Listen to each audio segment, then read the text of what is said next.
Добрый день, уважаемые коллеги! Сегодняшняя наша тема – это значение иппотерапии, реабилитации детей с диагнозом детский церебральный паралич, а также заболеваниями, которые сопровождаются нейротопедической патологией. Сейчас в Казахстане иппотерапия, она уже повсеместно распространена.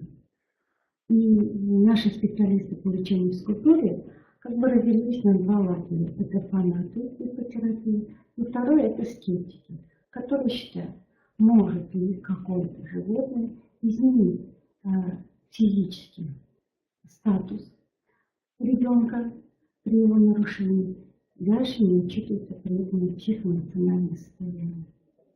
И я хочу сказать, что иппотерапия – это один из уникальных методов реабилитации, но оно себя хорошо проявляет, когда реабилитация ребенка с дефицитом движения, а также с нарушениями, которые сопровождаются это психоэмоциональные фоны и другие, идет в комплексе. Потому что иппотерапия, она должна основываться на нейрофизиологии. И здесь мы говорим, что иппотерапия это метод реабилитации, основанный на психосенсомоторном. Так, минуточку.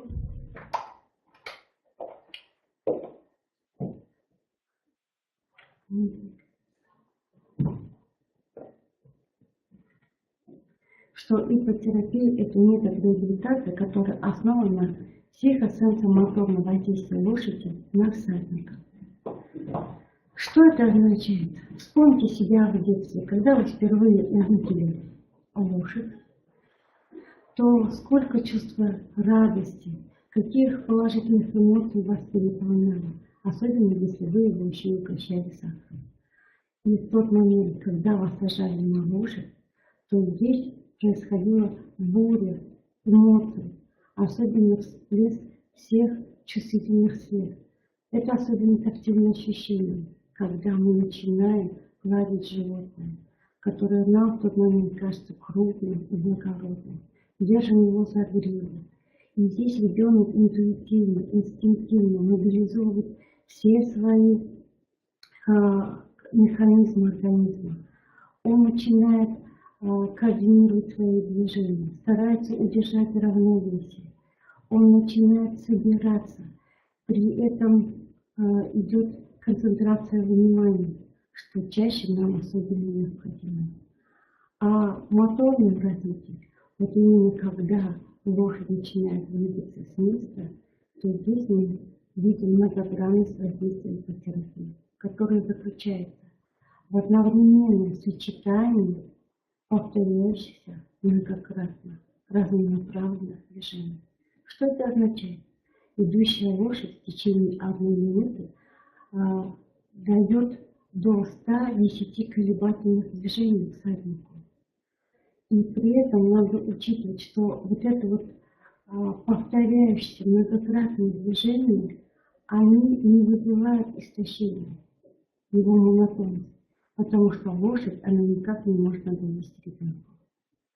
А мы знаем, что у нас должно быть повторение без повторения. И следующее, спина лошади, которая состоит из множества элементов, она обладает разогревающим действием. Температура тела лошади на 1,5 градуса больше, чем температура тела человека. Затем она обладает массирующим действием на нижние конечности. И что мы получаем? Что ребенок, который сидит на лошади, или даже он лежит, обхватив его, здесь у нас идет тепловой эффект, расслабление спастичных мышц и улучшение лимфа и кровообращения в нижних конечностях. Также иппотерапия, она воздействует на организм в целом, улучшается у нас и пищеварительная система, и эндокринная. Улучшение идет у нас сердечно-сосудистая система, которая немаловажна. И, конечно, опорно-двигательного аппарата. Я хочу сказать, что когда мы сидим на лошади, особенно во время его движения. Какие движения характерны? Это движение вверх-вниз против силы тяжести, которое идет по длине оси тела. Это движение вперед, назад, по фронтальной оси, по фронтальной поперечной оси. Это движение в сторону, влево, вправо и покачивание, то есть это согибание поперечной оси. И, конечно же, это диагональные движения по диагонали функциональной точки центра тела. И я хочу сказать, что если эти все движения мы скомпонуем, что мы получим? Мы получим такое движение, которое мы всегда чувствуем в себе на лошади во время движения. Это движение вперед, вправо и идем назад, влево. Если мы раскачиваемся вперед, влево, то идем назад, вправо. Вот вам мы получаем движение в трехмерном пространстве. То есть диагональность характеризуется растяжением, сжиманием и вращением отдельных частей тела. Дальше. Иппотерапия – это целая система упражнений, при которой лошадь является спортивным снарядом, предназначенным для верховой езды. Я вам хочу сказать, что это живой тренажер, который включает все системы, мобилизовывает все компенсаторные механизмы ребенка с ограниченными возможностями, о чем мы проговорили в начале. Лошадь, то, что это удивительное животное, не является преданным другом для человека, как и собака, это известно давно. И я хочу сказать о значении верховой езды, о его лечебном эффекте было уже описано самим Иппократом в IV веке до нашей эры. А вот активное свое развитие иппотерапия получила после 15 Олимпийских игр в Хельсинки, когда в 1952 году Лиз Хаттл получает олимпийскую серебряную медаль. Ну, вы спросите, что тут удивительного? Первое, это, конечно, то, что она является олимпийским призером, потому что получить медаль это дорого стоит. И мы знаем, что в успех в получении этой медали вложен огромный титанический труд самого наездника. Второе, впервые наравне женщины соревновались с мужчинами. И, наконец, третье, это то, что наша героиня была инвалидом. В 1940 году, в возрасте 19 лет, она перенесла полиомиелит. И я хочу сказать, что осложнения полиомиелита у нее были длительные нарушения. И вот она в своих воспоминаниях описывает. Когда я первый раз после болезни поднялась с постели, я с трудом могла ползать. Сначала я не могла проползти и расстояние 2 метра. Но постепенно это расстояние увеличилось. Моя старшая дочь, которой тогда было 2,5 года, ползала вместе со мной. И мы обе получали удовольствие. Это может показаться вам странным. Но я знаю, что в самых тяжелых обстоятельствах можно найти что-то забавное. Можно найти повод для улыбки. И вот ее улыбка время от времени, и ее оптимизм помогли ей пережить первые годы становления после болезни, которые сопровождались депрессивным состоянием. И вот ее было желание это вновь увидеть свою лошадь и сесть на нее. Я хочу сказать, что домашние, родные для нее приобрели все необходимое для передвижения. Это и ходунки, это и приспособления, которые помогали ей стоять. Даже 2 велосипеда они соединили вместе, чтобы она могла сесть, выйти, как говорится, из своего помещения, в котором она была заполнена в свой дом, своим ограничением. Могла сесть на велосипед, при этом ее ноги завязывались в педали, и они обращались, когда педали крутил ее спутник на втором велосипеде. Со временем она уже начала педалировать сама, но с большим усилием. Я хочу сказать, что в наших центрах во многих сейчас есть такой замечательный функциональный терапевтический тренажер, как мотомед, где мы разрабатываем движение по типу, как будто ребенок катается на велосипеде. Мы можем их отрабатывать в режиме пассивном и активном. И если ребенок, когда упражнение проводится в пассивном движении, делает хоть одно активное движение, машина это фиксирует и вам выдает результат. Дальше. Что она пишет о своем состоянии, когда первый раз она села на свою лошадь? Я смогла проехать по манежу всего один круг шагом. Это нельзя было назвать верховой ездой.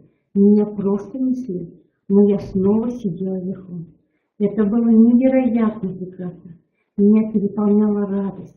Я ощущала, что одна цель уже достигнута, и меня ждут следующие. И я хочу сказать, что 9 лет тренировки дали результат. И она вновь смогла сесть на лошадь и участвовать в соревнованиях. Чем удивила мир, который сомневался в том, что люди с ограниченными возможностями ограничены во многих своих действиях. Цели иппотерапии. Первое – это, конечно, улучшить качество жизни детей с неврологическим статусом. Второе – вернуть к жизни и дать надежду на светлое и радостное будущее. Третье – стимулировать психоэмоциональную сферу детей с умственной отсталостью и больных аутизмом. Четвертое – социализировать и способствовать физическому и психоэмоциональному развитию детей с особыми потребностями. Основная задача иппотерапии – это противодействовать отрицательному влиянию гипокинезии, обусловленной болезнью. Я вам хочу сказать, наши дети, то, что в центрах они получают лечебную физкультуру, и это время занимает где-то от 1,5 до 3 часов, в которых будут индивидуальные занятия, аппаратное лечение, массаж и так далее. Оно мало по сравнению с тем, что ребенок находится на руках у мамы или же находится чаще дома в лежачем положении. И вот эта гипокинезия, она еще сильнее усиливает его патологические установки его конечностей. Развивать физическую активность больного, способность восстановлению нарушенных функций, улучшать или восстанавливать утраченные навыки, обеспечить профессиональную реабилитацию. То есть, вкратце, можно это сказать так. Первое. У наших детей страдает что? Целенаправленное действие. Благодаря иппотерапии мы его добиваемся.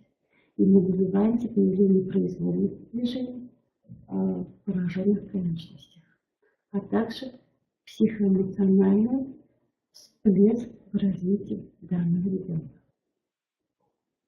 Основные условия для занятий иппотерапией – это обязательно врачебный контроль, потому что мы должны знать, адекватно и эффективно ли мы подобрали физическую нагрузку для данного ребенка. Последовательность наращивания физической активности, применение патогенетически обоснованного комплекса методов МПК, активное и сознательное участие ребенка в реабилитационном процессе. И пятое – рациональное сочетание МПК и других методов комплексной реабилитации. Для бездвижного ребенка очень имеет значение это имитация движения человека, идущего нормальным шагом, так как тело имеет свои компенсаторные механизмы запоминания полученного опыта. А тазобедренная область и нижней конечной при езде на лошади, идущей шагом, имитируют эти сложные трехмерные движения. О чем я вам вначале и рассказывала. Я хочу сказать, что те движения, которые мы отработали сидя, по ссылке колебательных движений, которые посылает лошадь, всадник, который на нем находится, сидит, это движение туловища во время ходьбы здорового ребенка. Далее. При верховой езде у седока задействованы практически все группы мышц. Это вот тренажер, на котором посадив или положив ребенка, мы знаем, что мобилизуются все группы мышц. Он начинает заставлять мышцы как пораженные, так и мышцы не пораженные, но бездействующие, но как бы ослабленные из-за бездействия. Иппотерапия обязательно проводится при участии. Это каналота, обязательно специалист, который отвечает за поведение лошади. То есть это поводырь. Иппотерапия. Это может быть любой специалист с медицинским и педагогическим образованием, который проводит занятия и находится слева от лошади. Почему слева от лошади? Потому что чаще наши специалисты, они правшие. И когда мы впервые сажаем ребенка на лошадь, мы находимся слева от него, при этом правой рукой мы фиксируем его ноги к туловищу лошади, а левой рукой мы можем демонстрировать ему те движения, которые хотим у ребенка получить, или мотивировать его на эти действия. Помощник, в лице которого чаще является родитель, он находится справа от меня и тоже обеспечивает дополнительную страховку. Врач обязательно не должен быть. Почему? Потому что он выявляет противопоказания, и координирует работу. Так как часто у нас случается так, что мы, если неправильно дозируем движение, можем получить, наоборот, отрицательный результат. И директор – это специалист, который проводит тренинг лошади, готовит его к занятиям по иппотерапии. Не каждая лошадь подойдет к иппотерапии. И особенно не думайте, что именно такая лошадка пони, она, как говорится, такой потенциал для иппотерапии. Нет, для иппотерапии должна быть крупная лошадь, но при этом не скакун, которая со спокойным характером и приученные к занятию с детьми. Показания иппотерапии здесь не перечислены многие заболевания, в числе которых идет и детский церебральный паралич. Ожидаемые результаты иппотерапии – это, конечно же, улучшение контакта с мышечной нервой, укрепление мышечного корсета, развитие координации, уменьшение количества амплитуд гиперкинезов у детей с гиперкинетической формой ДЦП, нормализация тонуса мышц сосудов, увеличение объема движений, которое достигается пассивно-активным путем, уменьшение проявления токсин, снижение активности тревожности, психоэмоциональная реабилитация, улучшение концентрации внимания, улучшение коммуникативных свойств и улучшение качества жизни детей с ДЦП. Хотелось бы, чтобы иппотерапия стала доступной для всех детей с ограниченными возможностями. Владение навыками легковой езды дает возможность перейти от зависимости к новому качеству. Качество человека, управляющего большим животным, направляющего его в необходимую для себя сторону. Это представьте, ребенок сидит на коне, и он знает, что кто-то находится в его подчинении. Ребенок начинает гордиться своими успехами, у него повышается самооценка, улучшается самоконтроль, и он себя не чувствует изолированно от общества. Потому что, чтобы заниматься иппотерапией, он обязательно должен выйти из своего изолированного пространства, проехать непосредственно в ипподром или в манеж школьный. Затем он контактирует со многими людьми, которые участвуют в этом процессе. И здесь расширяется его мировоззрение и круг общения.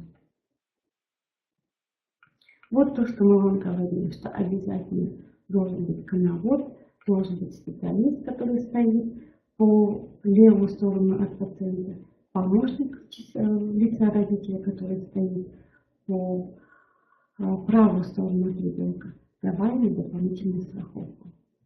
А это вот малыш, которому 6 лет. И я хочу сказать, что здесь титанический труд родителей.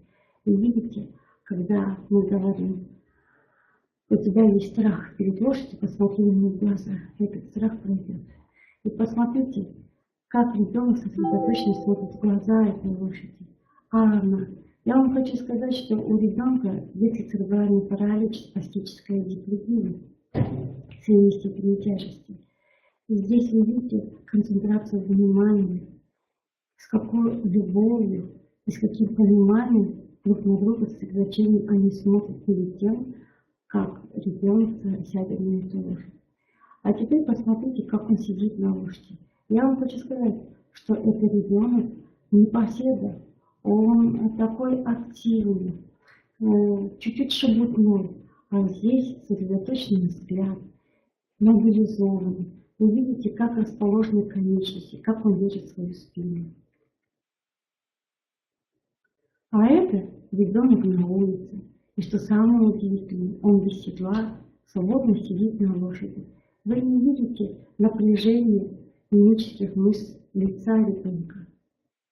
И видите, с какой любовью лошадь озабоченно ждет команды движения.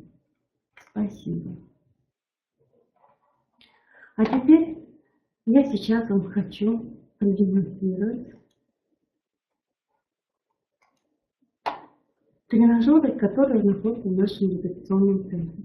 Дело в том, что в иппотерапии мы говорили, мы ограничены в доступе из-за того, что как бы далеко находится, но наши дети активно ездят на иппотерапию. Вот тренажер радио. Как бы это механическая сидушка. Чем она привлекательна? Тем, что здесь мы видим все наши спиральные диагональные движения. Видите, ребенок у нас двигается вперед, назад, в сторону и по диагонали. Но здесь нет, конечно, контакта с лошадью. Здесь ребенок не чувствует себя полноценным наездником. Следующее. Видим. Это компьютерная игровая технология, где мы на тренажере лошадки тренируем ребенка. Здесь идет движение только вперед, назад. Здесь нет того трехмерного движения в пространстве, которое мы хотели получить. Но здесь это мы получаем всплеск эмоций, ребенок радуется. Здесь мы дозируем нагрузку. Ребенок учится координировать свои движения. И вот на экране раскачивать ребенка, он движется вперед. Надо сказать, что датчики находятся на педалях, то есть на стременах и на сидушке нашей лошадки. И когда ребенок раскачивается вперед и назад, лошадка двигается. Когда она достигает реки, ребенок должен, вот вы видите, она поднимает ноги, чтобы переплыть через реку. При этом должна продолжать раскачивать лошадь. Вы знаете, мама девочки была удивлена, почему же ей тяжело было раскачиваться. Ведь она ездит на лошади, не боится, как бы, лошадь, занимается иппотерапией. И когда мы маме объяснили, что в данном случае лошадь идет шагом сама, а в этом случае ребенок должен уметь раскачивать себя сам. Вот вы теперь видели, когда у нас болеет успех, ребенок приподнимается, есть движение, вверх, вниз, вверх. А сейчас, уважаемые коллеги, я хочу вам продемонстрировать видео, где мы анализируем движение ребенка 8 месяцев. В предыдущем вебинаре я вам рассказывала об этапах развития двигательного развития здорового ребенка. И при этом рассказала, какие патологические у нас нарушения возникают когда у нас идет нарушение развития на определенных этапах. А сейчас я хочу именно здорового ребенка. Когда мы увидим этого здорового ребенка, вы поймете,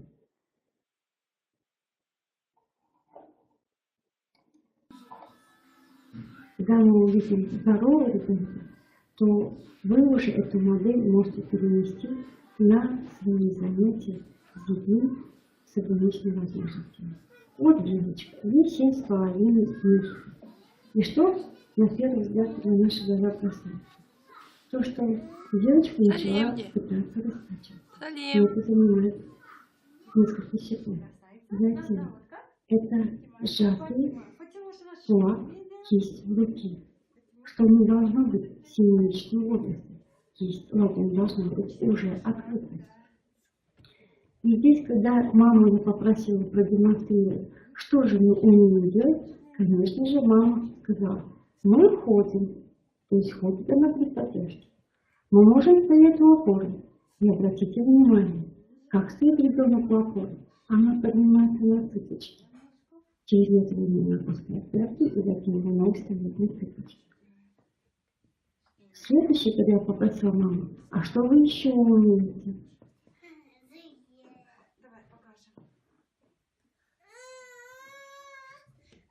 Мама сказала, мы можем вставать на четвереньки, раскачивать себя. И смотрите, все действия мама выполняет сама. Мы не видим перехода от одного движения этапа развития к другому. Здесь наша крошка немного возмущается. И посмотрите, как она лежит на спине. Конечно, сильно симметрично. Но кисть выворота до сих пор сжата в кулак.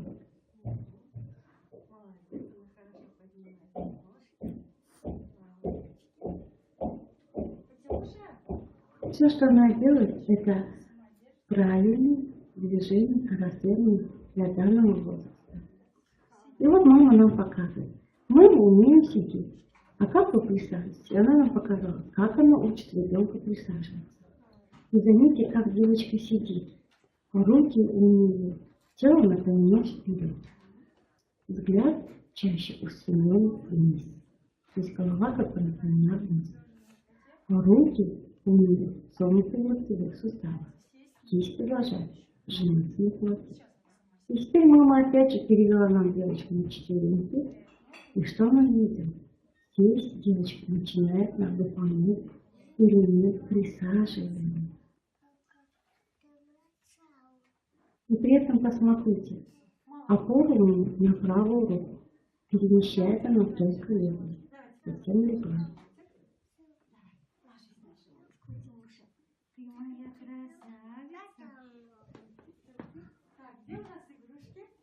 Что я хочу у девочки своей увидеть? Может ли она активно переносить ее с одной руки на другую предплечье, на второе предплечье? И может ли вытягивать руку, когда она опирается на одно плечо или на одну вытянутую руку? Что мы видим? Только девочка начинает себя раскачивать, только хочет сделать шаг вперед, она сразу же ложится на живот. И здесь я заметила, что впервые девочка не реагирует на игрушки так, как мне бы хотелось. Дело в том, что мама является мамой 3 девочек погодок. Также дома находятся маленькие дети Кении. И наша девочка, с учетом ее спокойного характера, большее время проводит лежа на животе. Конечно, это правильно. Но вспомните себя, когда вы лежите на животе, вы чаще под плечи кладете обязательно подушку. То есть вы на что-то опираетесь, чтобы не зажать свои плечи, чтобы голова не оказалась у нас свисающей между плеч. И здесь наша девочка, я заметила, часто играет своими пальцами, обращает внимание на своих сестер и придвигается к предмету только по необходимости, и то очень редко.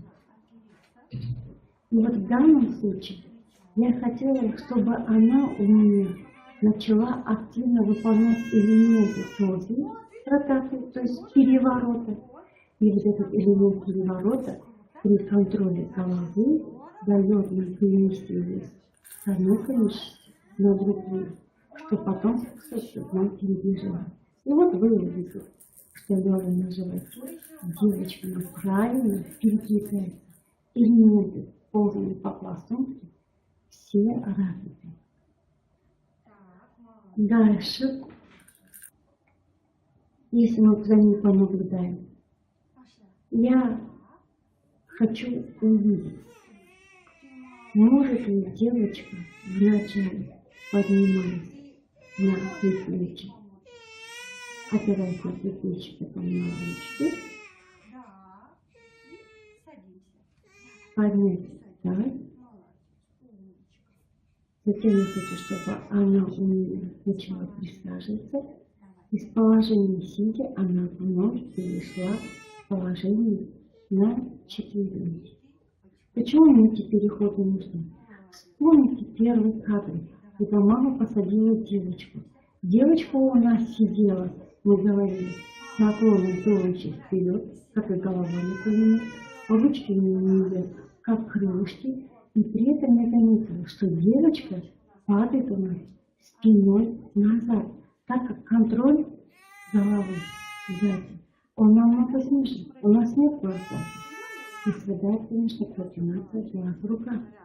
Поэтому мы маме говорим, что мы должны вначале научить ребенка вставать на четвереньки и двигаться на четвереньки, активно присаживаться, а потом уже сидеть. Для того, чтобы ползать на четвереньках, она укрепила наш позвоночный столб. И вот вы увидите, как мы девушка наша присаживаем. Здесь я маме рассказываю о том, что для того, чтобы помочь ребенку вытянуть спину в положении сидя, мы должны сделать приспособление так, чтобы произошел наклон таза вперед. И получается, из ее одеяния мы сделали наклонную хвост, посадили нашу девочку. И вот понаблюдайте за ней.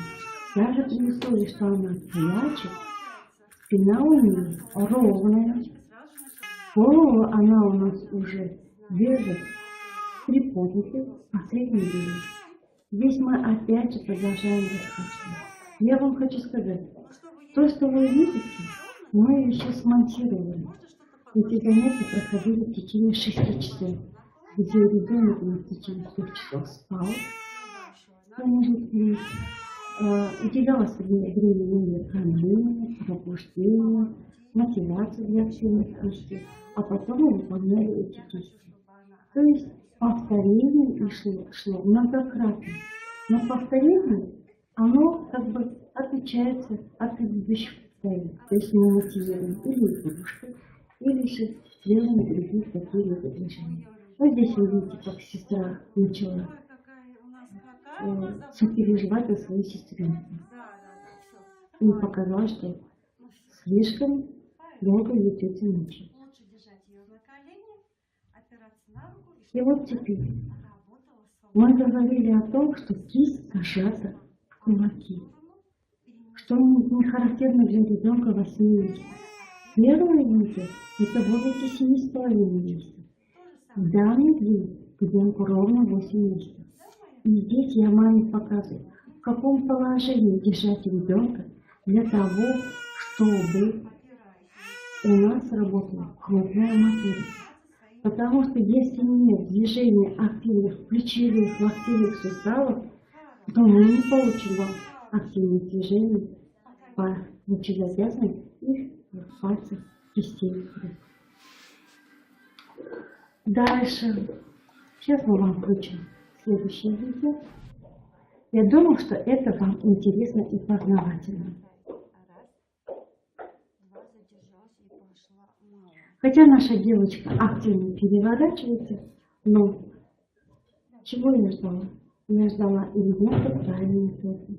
Здесь вы видите, девочка у нас переносит вес на левую сторону, правую ручку она вытягивает вперед, левую ножку, правую ножку она сгибает в тазобедренных, коленных и голеностопных суставах.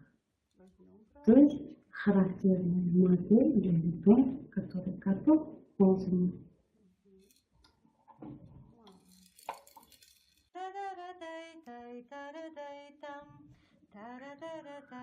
Сейчас я вам демонстрирую видео, где Я хочу расслабить ручки нашей маленькой малышки. Это после ее пробуждения, когда она поспала. Видите, даже здесь уже идет элемент присаживания. Я вам хочу сказать, что вначале, когда вы увидели элемент движения, то здесь, опять же, я делала движение в трехмерном пространстве. Это скручивание, растяжение и сжимание. То есть я уменьшила, сблизила точки прикрепления мышц размерами, растянула, наоборот, мышцы, которые у нас бесчувственны.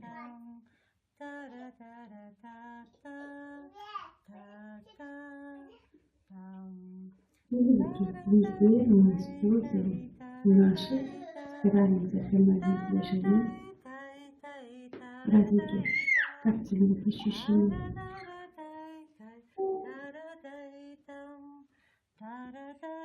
Моя цель была, чтобы ребенок, который постоянно сметает руки перед собой и прячет своими пальцами, начала тянуться к игрушкам.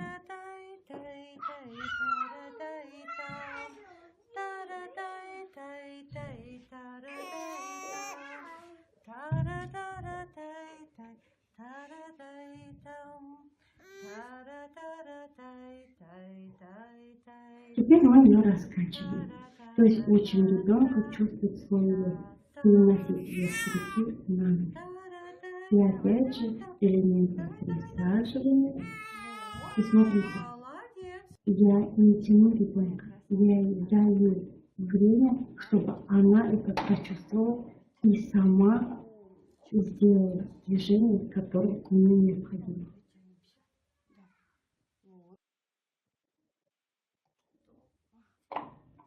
Следующее видео. Я думаю, уважаемые коллеги, вам это будет очень интересно. Здесь опять же, что я делаю? Мне нужно, чтобы девочка не сделала похлопающее движение. Примерно к началу. Вот смотрите, она начала мне хлопать по подушке. У нее начала раскрываться кисть, что для нас немаловажно.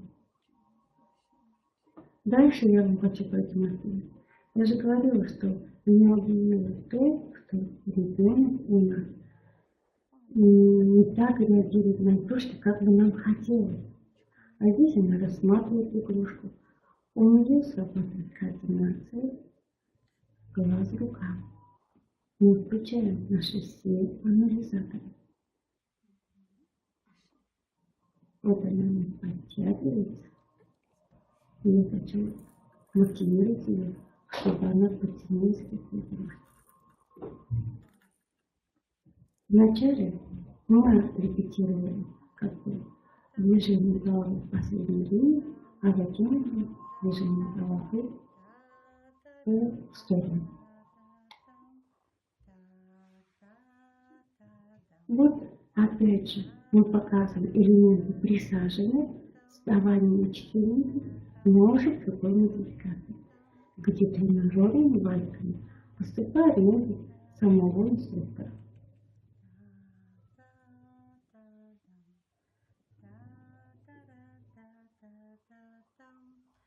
И вы заметили, никогда нельзя торопиться самим и торопить ребенка. Мы должны дать время ребенку осознать, ощутить себя, свое тело и мотивировать его к действию.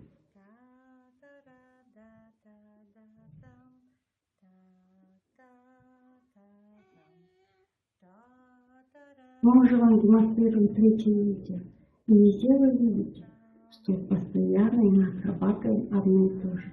Но я вам хочу сказать, что здесь идет отработка контроля головы, элементы позе, перенос веса с одной руки на другую, опора на руки, вставание на четвереньки с элементом присаживания, раскачивание, перенос веса с руки на руки.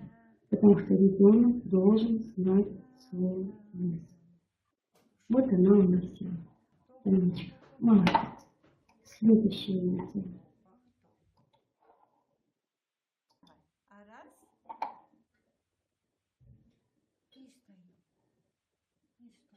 Здесь я ее опять же учу вставать на четвереньки.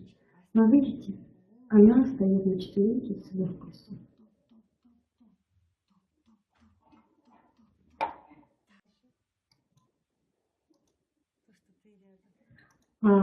Сейчас я вам хочу показать, именно когда мы объясняем маме, для чего нам какое действие необходимо. Я приостанавливаю это действие. Хочу сказать, что зачастую, когда мы занимаемся вечерней физкультурой, или как называем иппотерапией, на занятиях присутствует мама или папа ребенка. И когда мы отрабатываем наши движения, оттачивается совершенствование и приобретение нового навыка, что происходит? Мы видим недовольство в глазах родителей, их недопонимание того, что мы не делаем. Мне кажется, что это все они могут делать сами, что мы просто даром теряем время. И вы знаете, они ждут от нас фитнеса, они ждут, что мы будем имитировать бурную деятельность, такое, как будто мы активно разрабатываем суставы, делаем эти растяжки, как они говорят, бешеные, на фоне которых потом возникает болевая контрактура, и наши дети в зал АФК, даже напущенные выстрел, не можем их запустить. Когда дети 40 кликов встречают своего инструктора. В наших же центрах это бывает чаще в первые 3 дня. А затем уже идет какая-то согласованная работа между ребенком и инструктором. Они договариваются о том, что тот малыш обязательно это действие сделает, или это движение мы добьемся, а я тебе помогу. И здесь мама меня спрашивала, почему вы все время говорите о том, чтобы девочка у нас правильно развивалась, опирала на руки. И я ей объясняю.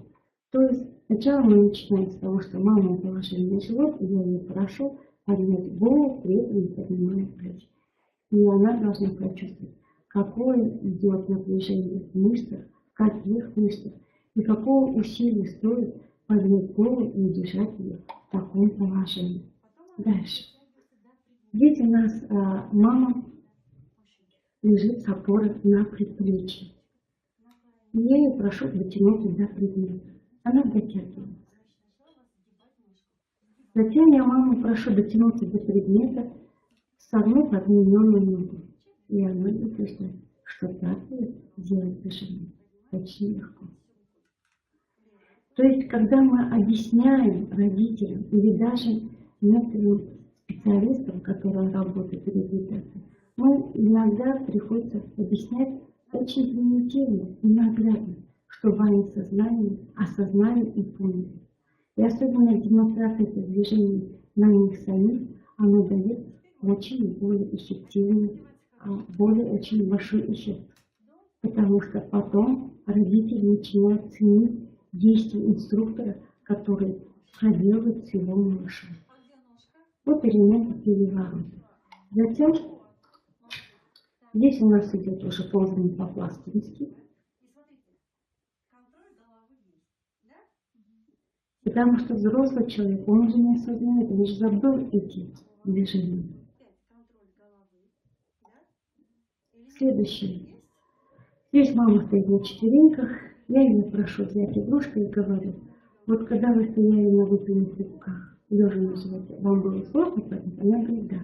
А стоя на четвереньках вам легче? Она отвечает, да. А здесь я говорю, почему элемент тоже необходим, что он присутствует везде, когда ребенок у нас ползает, попастывается на четвереньки и во время ходьбы. Теперь я маму прошу из положения лежа сесть, из положения сидя опять лечь на живот. Для чего эти движения демонстрирую? Помните, вначале мама сажала нам ребенка, держа за ручки. Она его подтянула. И ребенок, это за счет мышц живота, она у нас хорошо села. Но ведь в жизни так не бывает. И мама убеждается.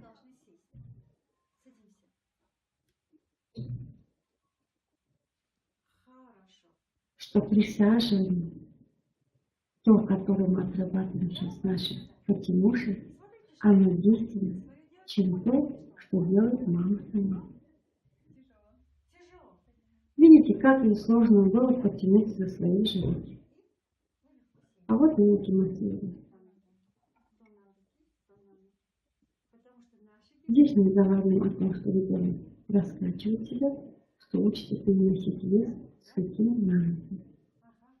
Уважаемые коллеги, из-за того, что у нас как бы чуть-чуть мало времени, я многие вещи как бы перекручиваю.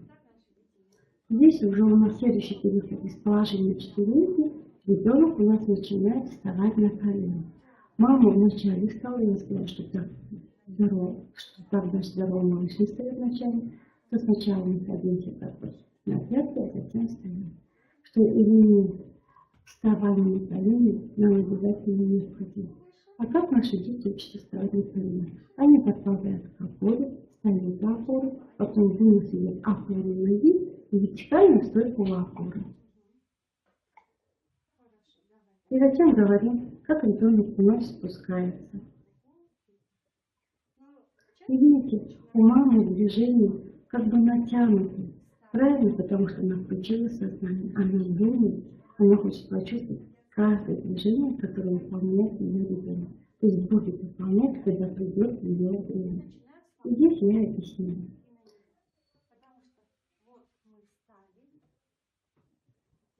Что ребенок у нас? Как он спускается, и как мы поднимаемся.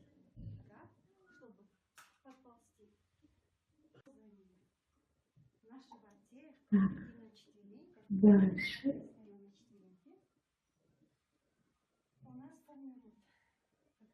Здесь мы с мамой опять демонстрируем ходьбу на четвереньках.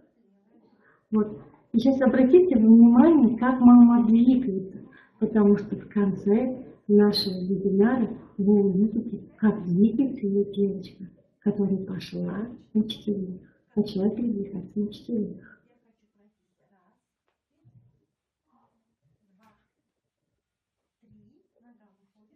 Видите, спиральное диагональное движение. Правая рука, левая нога. И это же спираль, я говорю, движение на четвереньках, эту модель мы перенесем вертикально. И тогда вы увидите, что когда у нас вперед двигается правая рука, то у нас вперед выдвигается левая нога. Идет только скручивание плеча и таза. И что при...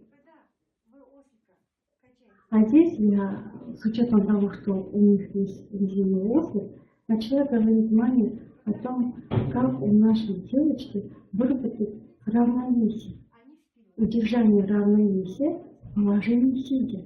Что раскачиваетесь на этой лошадке, что мы увидим? Когда передние копыта поднимаем вверх, девочка наклоняется корпус вперед, когда мы наоборот поднимаем задние копыта, то девочка начинает выпрямлять спину, потому что идет наклон таза вперед. А здесь я маме говорю о том, что девочка, когда лежала, она, опираясь на локоть, брала будильник, и что в этом положении очень сложно управлять. В этом случае идет большое напряжение в плечевом суставе. Дальше.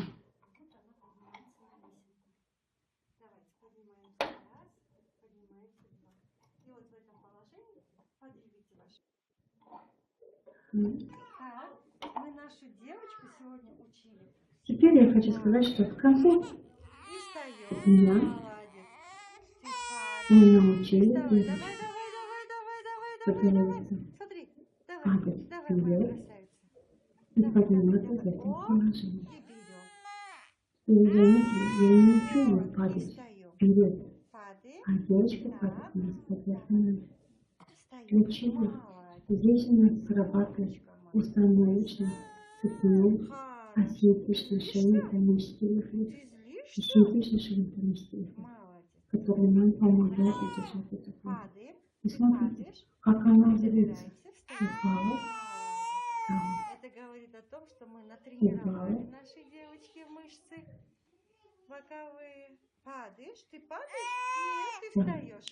Молодец. Мы тренировали хорошо выкладываем мышцы живота, спины. И самое главное, я хочу сказать, Все, молодец. Так, маму позови. Здесь вы видите привлекательную сторону, как правильно делать Поднимаемся, давай, поднимаемся. Почему-то, как мы сегодня собираемся? Почему-то собираемся, давай, поднимаемся. И вот наша умничка. И вы наконец увидели, что в положении сидя нашей девочки есть открыто. Это здорово. И встает, молодец. А теперь Ты падаешь. вот это шли. Молодец. Ты падаешь и Сейчас, минуточку. Давай. Смотри, давай, моя. А сейчас я вам хочу продемонстрировать результат двухнедельной работы мамы нашей девочки. Вот через 2 недели наша девочка поползла. И помните, я вам говорила, посмотрите, как двигается мама, когда она хотела почувствовать, что такое движение 4. Здорово. Вот здесь вы видите, кисть раскрыта, левая, 40 но уже хорошо раскрылась. А теперь самое главное, из положения лежа на животе наша девочка будет присаживаться и сядет.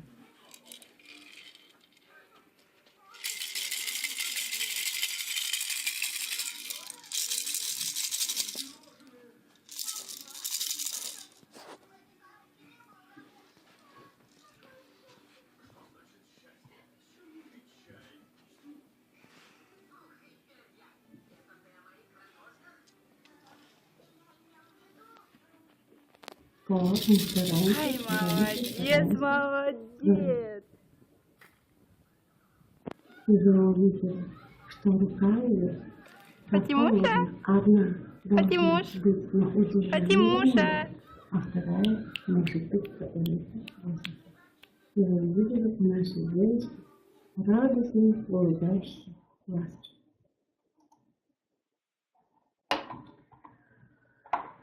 Уважаемые коллеги, для чего я вам показала демонстрацию нездорового ребенка? Вы увидите, что в течение всех занятий я отрабатывала с ними всего 3 движения и доверяю этого шага, что потом помогло в будущем ребенку их использовать в своей такой деятельности, и она сумела встать на 4, поползти на 4, а самое главное присаживаться и сидеть.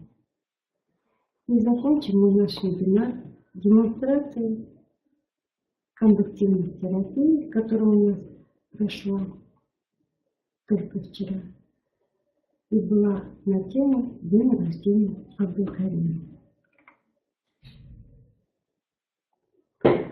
Как каждый день рождения мы ждем кого? Мы ждем гостей.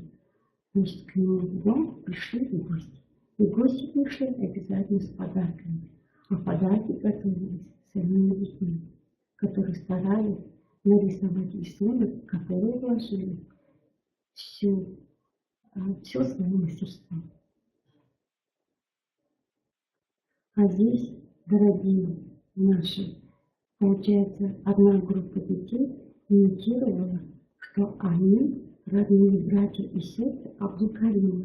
А перед приходом гостей надо обязательно убраться дома, накрыть стол, порезать овощи, полить цветы, помыть обязательно белье, развесить ее. Вот здесь Абдул-Карим сам у нас стирает, сам поливает цветы. Как наши девочки и мальчики усердно моют тряпочки, которые, скорее всего, они использовали во время подготовки праздничного стола. Здесь мы видим праздничный стол, видим гостей, которые собрались. И даже наш малыш уже начал пробовать своей чайной ложкой, что же налито в чашку. И здесь вы видите, сколько положительных эмоций ребенок получил от проведения кондуктивной терапии. Мы хотим сказать, что все действия, которые мы делаем, мы их приближаем к обычной жизни, чтобы ребенок учился социализироваться в обществе. И здесь вы видите, какой теплый поцелуй мамы в щечку своего сына. А здесь благодарственный поцелуй с таким благородным взглядом нашего Бухарина, своей замечательной красавицы мамы. На этом, уважаемые коллеги, я с вами прощаюсь. Думаю, что сегодняшняя информация была для вас полезна. До свидания.